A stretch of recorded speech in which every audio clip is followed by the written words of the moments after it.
సౌందర్యలహరి స్తోత్ర కావ్యం నుంచి 33వ శ్లోకం ఇవాళ అర్థం చెప్పుకుందాం. స్మరం యోనిం లక్ష్మీం త్రితయమిదమాదౌ తవ మనోః నిధాయైకే నిత్యే నిరవధి మహాభోగరసికాః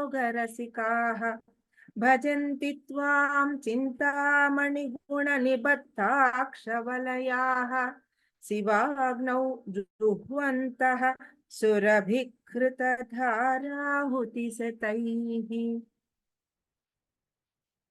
ఇది కూడా 32వ శ్లోకంలో ఏదైతే మనం ఒక బీజాక్షర మంత్రాన్ని, ఒక మూల మంత్రంగా చెప్తున్న ఒక మంత్రాన్ని మనకి అందులో ప్రదానం చేశారో దానికి కంటిన్యూయేషన్ గానే ఈ 33వ శ్లోకం కూడా అని చెప్తారు. దీనిలో ప్రతిపదార్థం తెలుసుకుంటే, నిత్యే ఓ నిత్య స్వరూపురాల అని ఇందులో అమ్మవారిని నిత్యగా సంబోధన చేస్తున్నారు. తవ నీ యొక్క మనోహో మంత్రమునకు ఆదౌ మొదటను స్మరం మన్మథుని బీజమును యోనిం భువనేశ్వరి బీజమును లక్ష్మీం శ్రీ బీజమును. అంటే ఇక్కడ మన్మథుని బీజం అంటే క్లీం అని, యోనిం అంటే భువనేశ్వరి బీజమునకు హ్రీం అని, తర్వాత లక్ష్మీం ఆ శ్రీ బీజమునకు శ్రీం అని చెప్పారు. ఇదం ఈ మూడింటిని నిథాయ ఉంచి లేదా చేర్చి, ఏకే కొందరు మాత్రము నిరవధిక హద్దులు లేని మహాభోగ గొప్పదైన ఆనందానుభవము యొక్క రసికాహ రసజ్ఞులు చింతామణుల యొక్క గుణ సమూహము చేత నిబద్ధ కూర్చబడిన అక్షవలయాహ అక్షమాలలు గలవారై శివాగ్ని అందు అనగా స్వాధిష్టానమునందు. అంటే మనకి శంకరాచార్యుల వారి ఆ థియరీ ప్రకారం స్వాధిష్టానం అంటే అక్కడే మనకి మణిపూర చక్రంగా మనం అనుకుంటామో అదే అగ్ని చక్రం, అగ్నితత్వం అక్కడ ఉన్న అగ్ని యందు,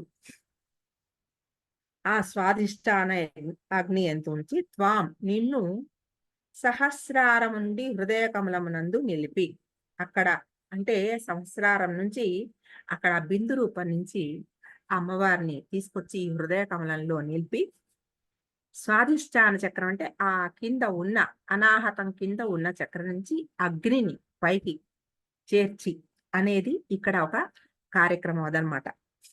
నిలిపి సురభి కామధేను యొక్క కృత నేయి యొక్క ధారల చేత ఆహుతుల యొక్క శతైహి పలుమారులు, అంటే శతము అంటే 100 మామూలుగా మనకు లెక్క, కానీ ఇక్కడ శతైహి అంటే పలుమార్లు చాలా సార్లు అని అర్థం అన్నమాట. జుహువంతః హోమము చేయుచు చక్కని తృప్తిని పొందుచు భజంతి సేవించుచున్నారు. ఈ శ్లోకంలో ఇంకొక 3 బీజాక్షరాలని చెప్పారు. క్లీం అనే ఒక బీజాక్షరం, భువనేశ్వరి మన్మధుడి బీజమేమో క్లీం అన్నారు, భువనేశ్వరి బీజం హ్రీం అన్నారు, లక్ష్మీ బీజం శ్రీం. ఈ 3 బీజాక్షరాలు. అంటే ఇప్పుడు దీని ముందర మనం తెలుసుకున్న ఆ అభిజాక్షర మాలిక పంచదశాక్షరి అని చెప్పుకున్నాము. ఈ పంచదశాక్షరికి ఒక్కొక్క అంటే దీనికి చాలా రకాల పాఠాంతరాలు ఉన్నాయి. నేను ముందర క్లాస్లో కూడా చెప్పాను. కైవల్యాశ్రమి, తర్వాత లొల్ల లక్ష్మీధర పండితులు, వాళ్ళ ఇద్దరివి కూడా 2 రకాల వ్యాఖ్యానాలు ఉన్నాయి. ఆయన ప్రకారం కైవల్యాశ్రమి ప్రకారము అది 33వ శ్లోకంలో మనకి ఇచ్చింది హాది విద్య, అది హాతో మొదలవుతుందని చెప్పారు. ఇప్పుడు ఇందులో ఈ స్మరం అనే అక్షరానికి క అని, ఇది కాది విద్యగా అని కూడా చెప్తున్నారు. మనం లల్ల లక్ష్మీధర పండితుల పాఠాన్ని మనం అనుసరిస్తున్నాం కాబట్టి, కాతో మొదలైన ఆ పద్ధతినే మనం తీసుకొని కాది విద్యగా మనం తీసుకుంటున్నాము. ఇది అంటే ఎలా చేసినా ఇందులో మనకి ఏ పాఠాంతరం ఉన్నా మనం ఒక బీజాన్ని, ఒక బీజాక్షరాన్ని బీజాక్షరంగా మనమేమి పలకటం లేదు. ఒక శ్లోకంలా మాత్రమే మనం చేస్తున్నాం. ఈ శ్లోకంగా అంటే ఎందుకు ఈ శ్లోకాన్ని ఇచ్చారు? ఎలా చేసినా, ఏం చేసినా ఆ యొక్క సాధకుని యొక్క మనస్థితిని బట్టి వారికొచ్చే ఫలాలని ఆ అమ్మవారు ప్రసాదిస్తుంది. అది. కాబట్టి ఇందులో మనకి ఆ పాఠమా? ఈ పాఠమా? మనం మనం కాది విద్యలో ఉన్నామా? మనం హాది విద్యలో ఉన్నామా? ఇందులో నేను ఇంకొక పుస్తకం చదవనా? ఇంకొక పుస్తకంలో వెతుక్కోనా? నేను ఇంకా ఇంకో వేరేదేదైనా తెలుసుకోనా? ఈ రిసర్చ్‌లో మనం టైము వృధా చేసుకునే కంటే, ఇందులో మనకి ఏ అక్షరాలని ఆయన డైరెక్ట్‌గా మనకివ్వలేదు. కాబట్టి ఇందులో మనకి మీమాంస అనవసరం. అదా? ఇదా? అనేది తర్కం మనకవసరంలే. ఈ అటువంటి పట్టు మనకి దొరికినప్పుడు ఇంక అందులో మనకేం తర్కం అవసరంలే. ఏమీ అక్కర్లేదు. ఇది అలా ఉందా? ఇలా ఉందా? అని తెలుసుకోవాల్సిన అవసరం లేదు. కాకపోతే మనం ఒక జ్ఞానం ఇది కూడా తెలుసుకొని ఉండడం. ఎవరైనా ఎప్పుడైనా అడిగితే కూడా ఇలా ఉన్నాయి. కాది విద్య అనేది ఉంది. హాది విద్య అనేది ఉంది. అది మనకి తెలుసుకొని ఉండవలసిన విషయం. ఇదొక జ్ఞానం. కాపోతే మనం ఈ శ్లోకాన్ని చదువుతున్నప్పుడు మనం కాది విద్య అవలంబిస్తున్నామా? హాది విద్య అవలంబిస్తున్నామా? మనకేం తెలీదు. గురువులకు అర్థమవుతుంది మనకి. మనల్ని చూసిన గురువులకు తెలుస్తది మనం ఏ దీనిలో ఉన్నాం.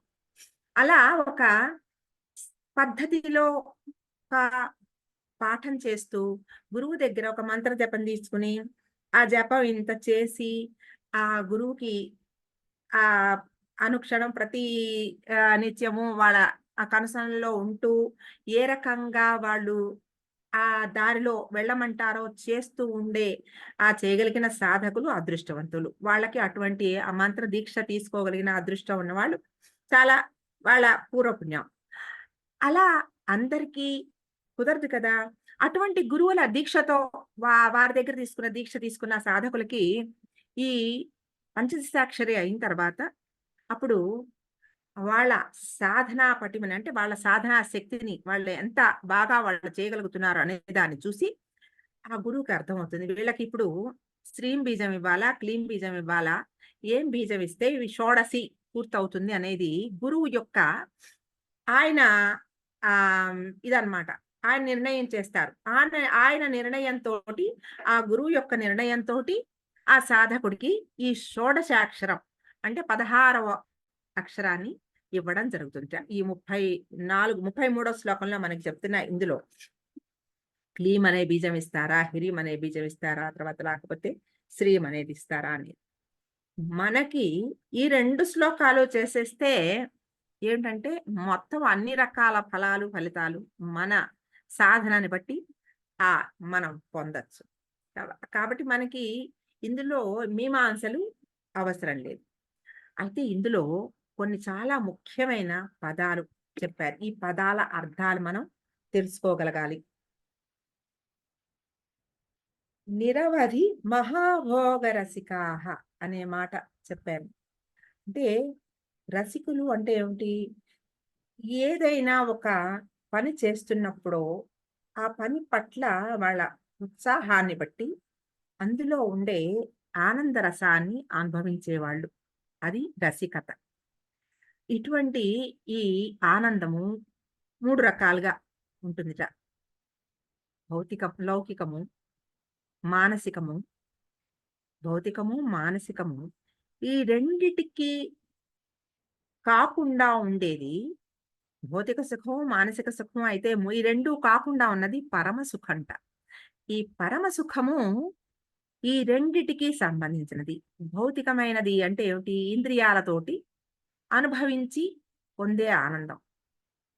ఇష్టమైనదేదో తినో, ఇష్టమైన దాన్ని చూసో, ఇష్టమైన దాన్ని పొంది వచ్చే ఆనందం అది ఇంద్రియాలతోటి అంటే భౌతికమైన ఇంద్రియాలతోటి అనుభవించే ఆనందం. భౌతిక సుఖం. ఇది కొంత దానికి ఒక లిమిట్ ఉంది. అది ఒక లిమిట్ తర్వాత తినగలిగినది ఎంత ఇష్టమైన వస్తువైనా ఆ లిమిట్ తర్వాత తినలేం. దానికన్నిటికి ఒక పరిమితం ఉంది. అటువంటి అది లో భౌతికమైన సుఖం. మానసికమైన సుఖం ఏదో ఒక ఇష్టమైన దానిని ఊహించుకుని దాంతో పొందే ఆనందం. మానసికమైన ఆనందం. ఆ మానసికమైన ఆనందంలో మీకు ఎప్పుడో ఎవరో చెప్పిన ఏదో విషయం మీకు గుర్తొస్తే కూడా ఆ ఆ విషయంతో మీరు ఆనందాన్ని పొందొచ్చు. ఎప్పుడో ఎక్కడో మీరు చూసిన ఒక దివ్య దర్శనం, ఒక గురువు దర్శనం, తెలుసుకున్న ఒక విషయాన్ని మళ్ళా మళ్ళా నెమరేసుకోవడం. ఇలాంటి వాటి వలన వచ్చే ఆనందం మానసికమైన ఆనందం. ఈ మానసిక ఆనందానికి కూడా కొంత లిమిట్ ఉంటుంది. ఇవి 2 కాకుండా మూడో ఆనందం ఉంది. ఈ మూడో ఆనందం అంటే మనకి ఊహకి రావాలంటే మనకి నిద్రలో పొందే ఒక ఆనందం. ఈ నిద్రలో వచ్చే ఆనందం ఏమిటి? ఎవరు చెప్పలేరు. దానికి ఒక ఆహ్, హ్మ్, ఎక్స్‌ప్లనేషన్ ఏమీ లేదు. దానికొక ఇలా ఉంటుందని మనం చెప్పలేం. కానీ అది ప్రతిరోజు కావాలని ఎందుకు కోరుకుంటోంది శరీరము? ఎందుకంటే ఆ నిద్రలో పొందే ఒక అనుభవం ఏముందో, ఆనంద స్థితి ఏదుందో, ఆ ఆనందము చాలా ముఖ్యమైనది. కాబట్టి అటువంటి నిద్రా స్థితి పరమ సుఖం. తర్వాత ఇంకా గూడా మనకి తెలియాలంటే కృష్ణుడు, గోపికలు ఆ గోపికలు కృష్ణుడు వీణావాదనం చేస్తూ అదే వేణువాద్యం చేస్తున్నప్పుడు, ఆ వేణు వింటూ గోపికలు పరవశించిపోయారే! వాళ్ళని వాళ్ళు మరిచిపోయి ఇల్లు, సంసారం అన్నీ విడిచిపెట్టి వెళ్ళిపోయి, ఆ కృష్ణుడి దగ్గరకి, ఆయన దగ్గర ఉండిపోయారే! గోపికలే గాదు, గోవులు గూడా. అంటే పశు, శిశు అన్నీ కూడా అక్కడికి వెళ్ళిపోయి, ఆయనతో పొందే ఆనందం ఏదుందో అది కూడా పరమ సుఖంగా చెప్తారు. ఇటువంటి ఈ పరమ సుఖాన్ని అంటే పరవశించే ఒక ఆనంద స్థితి.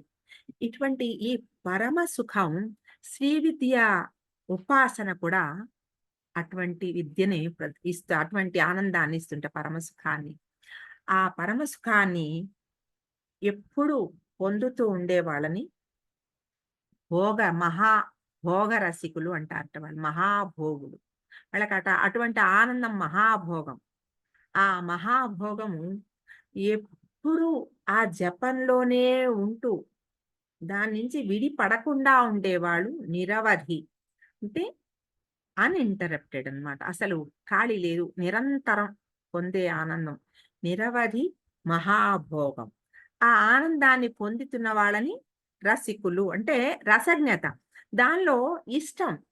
ఇప్పుడు మనకి ఇష్టం లేని దాని యందు మన్ని తోసారనుకోండి, మనం అది చెయ్యాలనుకోండి, ఏం చేస్తాం? నిద్రొస్తుంది మనకి. అంటే దాని యందు మనకు ఆసక్తి లేదు. మనం దాన్ని అందులో ఉండే రసాన్ని అనుభవించలేం.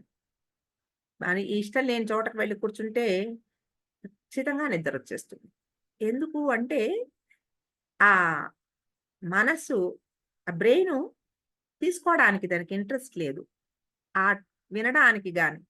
అలాగే ఇంకో చోట ఎక్కడో ఇష్టం లేని చోటకి వెళ్లి కూర్చున్నాం అనుకోండి, అక్కడ కూడా ఆ పరిస్థితిలో ఆ చుట్టూ ఉండేవాళ్ళు మనుషులు ఇష్టం లేకపోతే ఏదో నిరాసక్తంగా ఉంటాం. అంటే అక్కడ ఉన్న ఎంత ఆనందకరమైన స్థితి అయినా సరే అందులో వాళ్ళకి రసికత లేదు. ఇప్పుడు మంచి సంగీతం ఉందనుకోండి, ఆ సంగీతం వినడానికి ఎంత అద్భుతమైన గొప్ప గాయకుడనుకోండి, అసలు టికెట్ దొరకడమే విశేషం అనుకుని, అలాంటి టికెట్ ఎవరో తీసుకొచ్చి నువ్వు రా అని తీసుకుపోయారనుకోండి, తీసుకెళ్ళిన వాళ్ళకి అసలు అందులో సంగీతంలో ఇష్టమే లేదనుకోండి, ఏంటో వీడు బలవంతంగా నన్ను ఇక్కడికి తీసుకొచ్చి కూర్చోబెట్టాడు బాబు ఇదో శిక్ష నాకు అనుకుంటే, అంత అద్భుతమైన అటువంటి సంగీతాన్ని ఆస్వాదించే శక్తి లేకపోతే అంటే రసికత లేకపోతే ఆ రసజ్ఞత రాదు.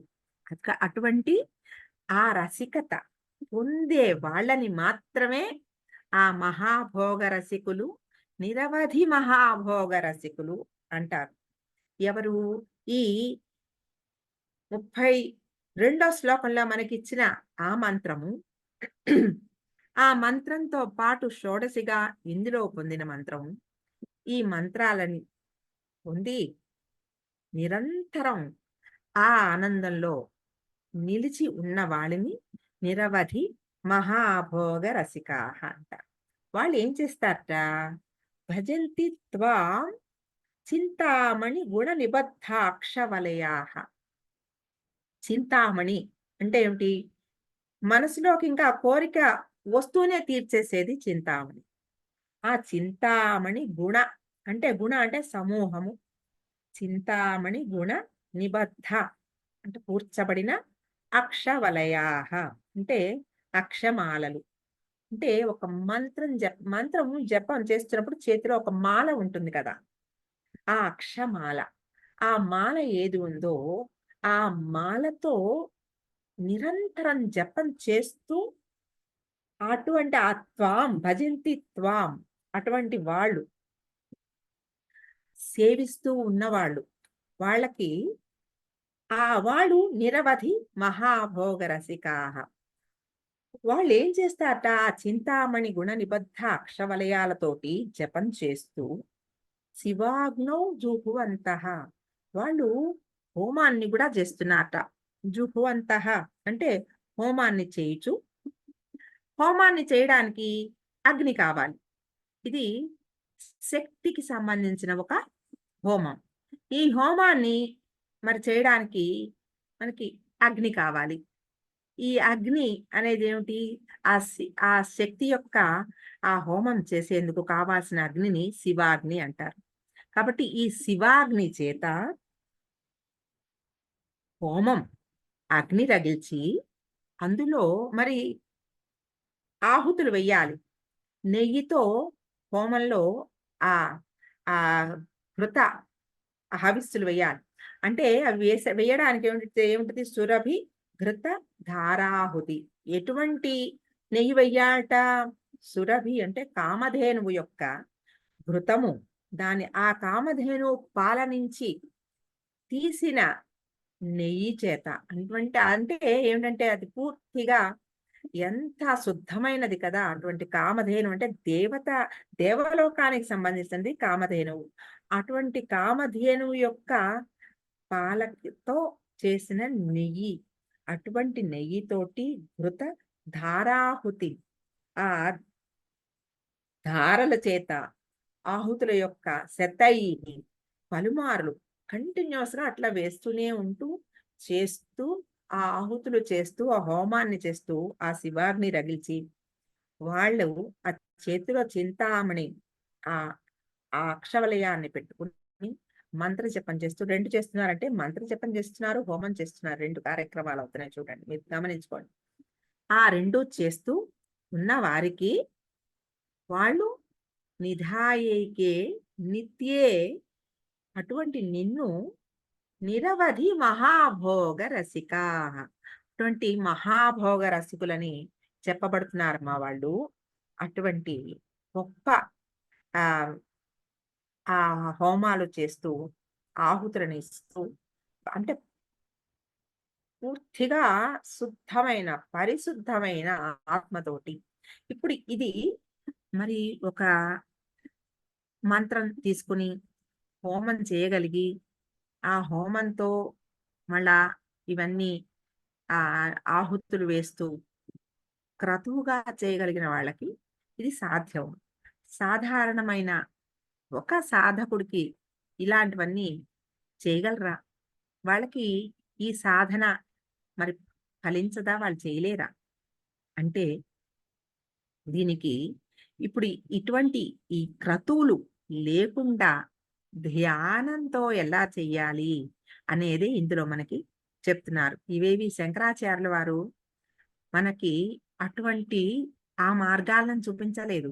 నువ్వు కష్టపడు, అలా హోమం చెయ్యి, నువ్వు ఇలా చెయ్యి, ఈ క్రతువులు చేస్తేనే, నువ్వు ఇటువంటి పూజలు చేస్తేనే వారు మనకి ఎన్నో బీజాక్షరాలతో కూడిన ఎన్నో స్తోత్రాలిచ్చారు. ఎందుకు? చాలా సులువుగా ఆ పరాశక్తిని పొందగలిగిన, ఆ ఆనందాన్ని పొందగలిగిన స్థితిని సాధారణ ఒక భక్తుడికి కూడా అటువంటి సాధక స్థితిని ఇచ్చి, ఉత్తమ సాధకుడిగా తీర్చిదిద్దగలిగిన ఒక గొప్ప స్థాయిని ఇవ్వగలిగారు ఆయన. ఇవ్వడానికి ప్రయత్నం చేశారాయన. అటువంటి ఆ స్థితి ఎలా వస్తుందిట? ఇక్కడ మనకి చింతామణి గుణ నిబద్ధాక్షవలయాః అని చెప్పారే. ఈ చింతామణి గుణ అన్నప్పుడు మామూలుగా అర్థంలో చింతామణుల యొక్క గుణ సమూహము అంటే చాలా ఎన్నో చింతామణుల యొక్క కూర్చబడిన ఒక అక్షవలయాహ మాల అని చెప్పారు. కానీ ఇంకొక అర్థం తీసుకుంటే ఇక్కడ చింతామణులు అక్కడ చింత అంటే చింతన. చింతన అంటే ధ్యానము. ఈ ధ్యానము ఇక్కడ గుణ అన్నప్పుడు తాడుగా అనే ఒక అర్థం ఉంది. తాడు అని కూడా అర్థం ఉంది ఈ గుణ అనే దానికి. అంటే ఈ ధ్యానము మనం చింతన ఏ జపం మనం చేస్తున్నామో ఆ ఆ జపానికి ఇక్కడ మళ్ళా అక్షవలయాహ అంటే మామూలుగా ఒక అర్థం మనం ఏం చెప్పుకున్నాము అక్షమాలలు గలవారై. అక్ష అంటే 50 అక్షరములు ఆటు క్ష అక్షరాలు కలిపినది ఒక మాల. అలా మనం అర్థం చేసుకుంటే. కానీ ఇందులో అక్షవలయాహ అంటే ఇంకొక నానార్థంలో అక్ష అంటే ఇంద్రియాలు అని, వలయాహ అంటే వలయం. ఇక్కడ ఇంద్రియ వలయాలు అంటే ఏమిటి? భౌతికమైన సుఖాలు ఉన్నాయి చూడండి. చేసిందే చేసి ఎంత పొందినా ఇంకా మళ్ళా చెయ్యాలి. ఇంకేదో కొనుక్కోవాలి. ఇంకేదో ఆనందం కావాలి. ఇంకా ఇంకా ఒక ఒక పనయింది. రెండోది అంటే సంసారం అనే ఈ భవసాగరంలో అలలు ఎలాగైతే ఒక జీవిని కట్టిపడేసి ఒకదాని తర్వాత ఒకటి, ఒకదాని తర్వాత ఒకటి సముద్రంలో అలలులాగా కట్టి పడేస్తూ ఉంటాయి. సముద్రం ఎదురుగుండా నుంచుని నేను ఈ సముద్రం అలలు ఎప్పుడైతే ఆగిపోతాయో అప్పుడు నేను స్నానం చేస్తాను అనుకుంటే ఆ జీవికి ఎప్పటికీ సముద్ర స్నానం చేసే అవకాశం రాదు. ఎందుకంటే సముద్రంలో అలలు ఆగవు. అలాగే సంసార సాగరంలో కూడా ఉండే కోరికలు అవి ఏవి ఆగవు. ఎప్పుడూ ఏదో ఒకటి ఉంటూనే ఉంటుంది జీవికి. అటువంటి ఆ కోరికలు ఒకదాని తర్వాత ఒకటి అంటే ఇంద్రియ లోలత్వం. ఈ ఇంద్రియాలు ప్రలోభ పెడుతూ ఉంటాయి ఒక జీవిని. కాబట్టి ఆ ఇంద్రియ అక్షవలయాలు అంటే ఒకదాని తర్వాత ఒకటి, ఒకదాని తర్వాత ఒకటి ఈ అలలు అలలుగా, వలయాలుగా పట్టి లాగేస్తూ ఉండే ఒక జీవికి ఈ ధ్యానం అంటే ఈ మంత్ర జపం ఈ మంత్ర జపం ఏం చేస్తుందిట అమ్మవారి ఈ మంత్ర జపం మనం ఇంత ముందర శ్లోకంలో కూడా మూల మంత్రం అని చెప్పుకున్నాం. ఎన్ని మంత్రాలున్నా అన్నిటికీ మహారాజ్ని లాంటిది, మహా సామ్రాజ్ఞి లాంటిది ఈ మంత్రం. అందుకే దీన్ని మూల మంత్రం అన్నారు అని. ఈ మంత్రం నుంచే ఎన్నో పుట్టాయి. కాబట్టి ఈ మంత్రము జపం చేస్తున్నప్పుడు ఏమవుతుందిట ఏం చేస్తుందిట అమ్మవారి శక్తి భోగమోక్ష ప్రదాయని అని మనం చెప్పుకున్నాము. అలా సాధకుడిగా ఈ జీవిని భక్తుడిగా చేసి ఆ భక్తిలో ఇటువంటివన్నీ ప్రదానం చేసి ఒక సాధకుడిగా మార్చి అంటే ఈ సెన్సోరియల్ అంటే ఇంద్రియాలకు సంబంధించిన ఆనందాల్ని ప్రసాదిస్తూ నెమ్మదిగా ఆ ఇంద్రియ లోలత్వం నుంచి విడిపడేస్తుందిట. అంటే స్లోగా ఒక వైరాగ్యాన్ని ప్రసాదించి అంటే ఇంకా ఒక కంటెంట్మెంట్. ఎప్పుడు వైరాగ్యం వస్తుంది? కోరి తెచ్చుకుంటే వైరాగ్యం రాదు. ఎప్పుడు మనకి నాకు అవి ఇష్టం లేదు అని చెప్పినా అక్కడ వాళ్ళెవరో వాళ్ళు చేస్తున్నప్పుడు మన మనసు దాని మీదకి వెళ్ళకూడదు. అది క్రేవింగ్ లో ఉంటుంది. మనకి ఇష్టంగా ఉండి బలవంతంగా మనం దాన్ని ఆపుకున్నప్పుడు అది మనసుని మనం నియంత్రించుకోలేము. అలా కాకుండా ఆ విషయం పట్ల మనకి పూర్తిగా సంతృప్తి ఉందనుకోండి. అటువంటి సంతృప్తికరమైన ఆనందం ఉన్నప్పుడు ఇంకా అటువైపుకి మనసు వెళ్ళదు. అటువంటి సంపూర్ణత్వాన్ని ప్రసాదించి ఎక్కడికక్కడ పూర్తిగా మనలో ఒక ఇహ ఇది నాకు చాలు అనే ఒక కంటెంట్‌మెంట్ నాకింక దాని పట్ల వ్యామోహం లేదు. నాకది పూర్తిగా దాని యందు ఒక సంపూర్ణత్వం సిద్ధించింది అనే ఒక భావాన్ని ప్రసాదించి, అప్పుడు సాధనా మార్గంలో పరాకాష్ఠకి తీసుకెళ్తుందట అమ్మవారి మంత్ర జపం. అంటే మూల మంత్రం అని అన్నారు. ఈ మంత్రానికి ఉన్న అటువంటి గొప్ప శక్తి అన్నమాట. ఇది ఋషులు, మునులు ఈ మంత్రాలని ఎలా వాళ్ళు ఇచ్చారు అంటే, ఏ అక్షరం తర్వాత ఏ అక్షరాన్ని పూరిస్తే ఆహ్, అది ఒక మంత్రం అవుతుంది. ఆ మంత్రానికి ఏ దేవత ఉంటుంది, ఆ దేవతని ఎలా మనం చేస్తే కరుణిస్తుంది. అవన్నీ కూడా వాళ్ళకి తెలుసు. కాబట్టి ఆ ఋషులు ఇవన్నీ చూసి, వాళ్ళు దర్శనం చేసి, ఆహ్, ఆ శక్తిని ఆ మంత్రంలోకి పొందుపరిచి ఇచ్చిన మంత్రాలు. అందులో జగద్గురువులు ఆది శంకరాచార్యులు వారు. వారిచ్చిన ఈ మంత్రం ఇంకా అటువంటి అద్భుతమైన ఫలితాలను ఇంకా ఎందుకు ఇవ్వకుండా ఎందుకుంటుంది? అటువంటి గొప్ప అద్భుతమైన ఫలితాల్ని ఇస్తుంది ఈ మంత్ర జపం. కాబట్టి ఈ మంత్ర జపంలో ఈ 16వ బీజాక్షరాన్ని గూడా కలిపి ఏ సాధకుడైతే చేస్తూ ఉంటాడో, అటువంటి ఆ సాధకుడు సాధించలేని ఫలితం ఏమీ ఉండదు. అంటే ఆ ధ్యానంలో ఒక పరాకాష్ఠ స్థితిని పొందగలుగుతాడు అని చెప్తున్నారు ఇందులో. ఈ ఈ సాధన ఎలా చేయాలి? అంటే ఒక హోమగుండం అన్నారు. తర్వాత ఆహుతులు వేయాలి. సురభిఘృత ధారలతోటి. అటువంటి ఆహ్, స్వచ్ఛమైన అటువంటి ఆవు నెయ్యితోటి మనం హోమ ఆహుతులు చేయాలి అని. మరి ఇవన్నీ సాధారణంగా మనం చేయలేము కదా! మనం ఎలా చేయాలి? అంటే ఇది మనం మనసుతో మనం చేయవలసిన ఈ విషయం ఏమిటంటే, బిందు అంటే సహస్రార కమలంలో మనం చెప్పుకున్నాం. అక్కడ అమ్మవారు, అయ్యవారు కొలువై ఉంటారు. ఆ బిందు దగ్గర నుంచి ఆ అమ్మవారిని తీసుకొచ్చి హృదయాకాశంలో నిలిపి, స్వాధిష్టాన చక్రము దగ్గర అక్కడ నుంచి అగ్నిని ఆ హృదయాకాశానికి చేర్చి, అక్కడ ఈ శివాగ్ని అని చెప్పుకున్నాం కదా! అక్కడ మన మనసులో ఉన్న ఎన్నో కోరికలను అని మనకి జీవికి ఎన్నో రకాల కోరికలతోనే జీవి ఈ జీవితం తీసుకున్నాడు కాబట్టి, ఈ కోరికలనన్నిటినీ కూడా ఆ ఆహుతులుగా ఆ హోమంలోకి వేసేసి, ఏ దేని ఫలము ఆశించకుండా ప్రతి మొత్తం ఫలమంతా భగవదర్పణం చేయగలిగిన ఒక శక్తిని మనం పొందగలుగుతాము. అటువంటి హోమం చేస్తే అంటే మానసికమైన ఇటువంటి హోమం అంటే మనసులో ఉండే ఎన్నో కోరికలని ఆ హోమంలోకి వ్రేల్చి అంటే హోమంలో వేసేసి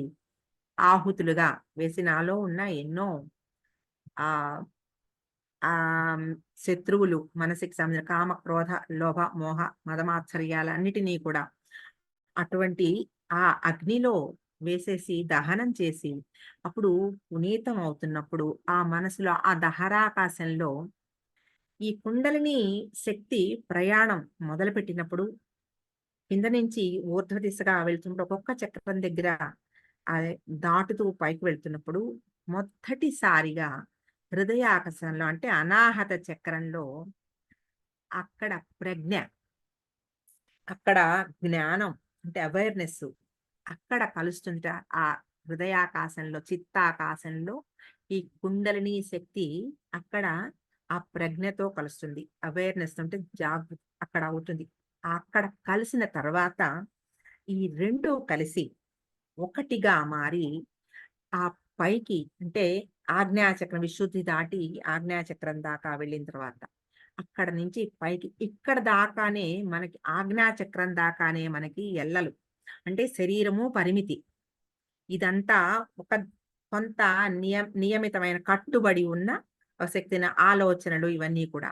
ఎప్పుడైతే ఈ ఆజ్ఞా చక్రాన్ని దాటి సహస్రారం ఆ పైకి వెళ్ళిపోగలుగుతుందో, అక్కడ ఎల్లలు లేని ఒక విశాలమైన ఒక శక్తిలోకి, ఏ శక్తి అయితే మన చుట్టూ సర్వత్రా వ్యాపించి ఉందో, ఆ శక్తిలోకి లీనమవ్వగలిగిన ఒక అనుభవం. ఈ అనుభవం ఈ హృదయాకాశంలోనే ముందర మొదలవుతుందిట. అక్కడ ఈ కుండలిని శక్తి ఆ ప్రజ్ఞతోటి కలుస్తుంది. ఆ జ్ఞానంతోటి కలుస్తుంది. ఆ జ్ఞానము కుండలిని అంటే కుండలినితో జ్ఞానం ఎప్పుడైతే కలిసిందో, అక్కడ ఇంకా మనకి తప్పులు జరిగేందుకు అవకాశం లేదు. జ్ఞానం ఉంటుందిగా, అనుక్షణం నియంత్రిస్తూ ఉంటుంది. మనం చేసే తప్పులన్నీ ఎందుకు చేస్తాము? మనకు ఆ జ్ఞానం లేదు. ఇది చేస్తే తప్పు అనే ఆ జ్ఞానం మనకి లేదు. ఎప్పుడైతే ఆ జ్ఞానము మన లోపలికి దిగిందో, మన హృదయంలో ఇప్పుడు మనం చేసే ఎన్నో విషయాలలో పొరపాట్లు ఎందుకుంటాయి? మనకి ఒక ఆహ్, హ్మ్, మన వ్యామోహం అంటే మనకి మన వాళ్ళతో ఉండే ఆ వ్యామోహం ఇప్పుడు పిల్లలకేదో కావాలి అని వాళ్ళు అడుగుతూ ఉన్నప్పుడు ఔట్ ఆఫ్ ది వే అయినా సరే తీసుకొచ్చి ఇవ్వాలని లోపల ఒక వ్యామోహం ఉందనుకోండి, అది తప్పు. కానీ, ఆ వ్యామోహం ఈ అనుబంధంతోటి ఆ తప్పు చేయిస్తుంది. ఆ వ్యామోహం. ఎప్పుడైతే జ్ఞానం చేరిందో, ఇది దే ఎలాగ మనం వాళ్ళని కంట్రోల్ చేయగలుగుతామో తెలుస్తుంది. ఆ జ్ఞానం ఎప్పుడొచ్చిందో తప్పు చేసేందుకు అవకాశం తగ్గిపోతుంది. కాబట్టి అటువంటి జ్ఞానాన్ని కుండలినితో కలుపుకున్నాక అక్కడ నుంచి విశుద్ధి, ఆజ్ఞాచక్రము, ఇహ సహస్రార కమలానికి వెళ్ళగలిగిన ఆ పాతు ఇంకా ఈజీ అయిపోతుందనమాట. అదే ఇక్కడ ఈ హృదయాకాశంలో మనం చేసే ఆ హోమం. అది శివాగ్నో జుహ్వంతః సురభికృత ధారాహుతి. అటువంటి ఆ మనసులో ఉండే కల్మషాలన్నీ పోయిన తర్వాత వచ్చేది స్వచ్ఛమైన అటువంటి భావాలు. ఇటువంటి ఈ భావాలనన్నిటినీ కూడా మనకి ఈ మంత్ర జపం తెలియకుండానే మనలో అంటే నేనది చేస్తున్నానా? చేసినందువల్ల నాకింత లాభం ఉందా? ఇంత ఫలితం ఉందా? అంత ఫలం వస్తోందా?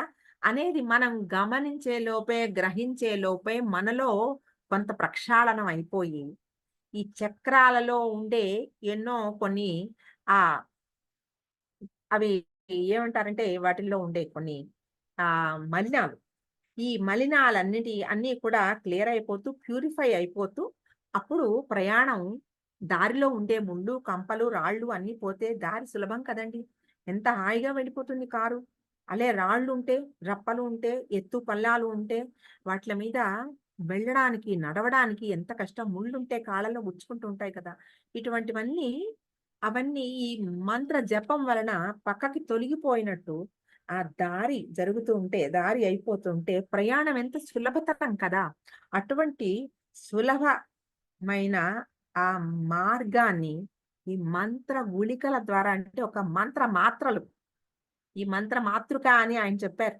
అది ఆ మంత్ర మాత్రలు. ఆ మాత్రే అది ఒకటి మనం తీసుకుంటే, అది జపం చేసుకుంటూ ఉంటే, ఎన్నో లక్షల జపం ఎంతో ఒక సాధకుడు తీసుకొని చేయగలిగిన ఆ స్థాయికి వెళ్ళగలుగుతామనే ఒక ధైర్యాన్ని మనకి శంకరాచార్యుల వారి శ్లోకాల ద్వారా మనకి ప్రసాదించారు.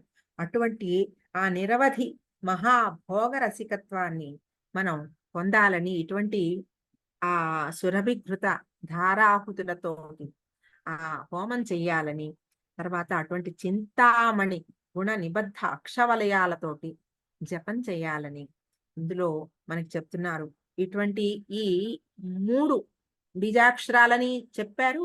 ఇందులోనే కాది విద్యగా కూడా ఇందులో ప్రతిపాదన చేశారు. మనం ఎలా అర్థం చేసుకున్నా, మనం ఒక్కటి తెలుసుకుంటే చాలు. ఇందులో ఒక మంత్రం ఉంది. ఈ మంత్రం మనం తెలిసి చేసినా, తెలియకుండా చేసినా ఇది మనకి చాలా అద్భుతమైన ప్రసాదాన్ని ఇస్తుంది. ఇదే మనం ఇందులో తెలుసుకోవాల్సిన ఈ 33, 32, 33 యాక్చువల్‌గా 2 ఒక జంట మంత్రాలు, జంట శ్లోకాలు. ఈ 2 శ్లోకాల్లోనూ అటువంటి గొప్ప మంత్రాలని ఆరు ఇచ్చి మనకి జీవితం ధన్యమై నేర్చుకోగలిగిన వాళ్ళం. ఇట్లా అంటే ఈ రసికత్వం అనే మాటకి మనం ఇది కూడా చెప్పుకోవాలి. మనకి అర్థమవుతోంది కాబట్టి, ఇందులో ఒక రసికత్వం ఉంది కాబట్టి మనం తెలుసుకుంటున్నాం ఇంకా. లేని వాళ్ళకి ఏమిటో ఆ శ్లోకం ఏమిటో తెలీదు. ఏదో చదువుతూ ఉంటారు. అలాంటి వాళ్ళకి కూడా నెమ్మదిగా మార్పులు తీసుకొచ్చి, వాళ్ళకి కూడా ఒక రసికత్వాన్ని ప్రదానం చేయగలిగిన శ్లోకాలివి. అటువంటి గొప్ప మార్పులు ఇవ్వగలిగినవి కాబట్టి, మనం దీనిలో అది ఉందా? ఇది ఉందా? కాది విద్య, హాది విద్య, ఏ విద్య మనం తెలుసుకోకుండా శ్రీ విద్య ఏదైతే అన్నిటికీ మూలమైందో అటువంటి గొప్ప విద్య ఈ శ్రీ విద్య. ఈ శ్రీ విద్యని మనకి స్వ ఆహ్, శంకరాచార్యులు వారు మనకు ప్రదానం చేశారు. అది ఈ శ్లోకం. హ్మ్. స్మరం యోనిం లక్ష్మీం త్రితయమిదమాదౌ తవ మనోః నిధాయైకే నిత్యే నిరవధి మహాభోగరసికాః భజन्ति त्वां चिन्तामणिगुणनिबद्धाक्षवलयाः शिवाग्नौ जुह्वन्तः सुरभिकृतधाराहुतिशतैः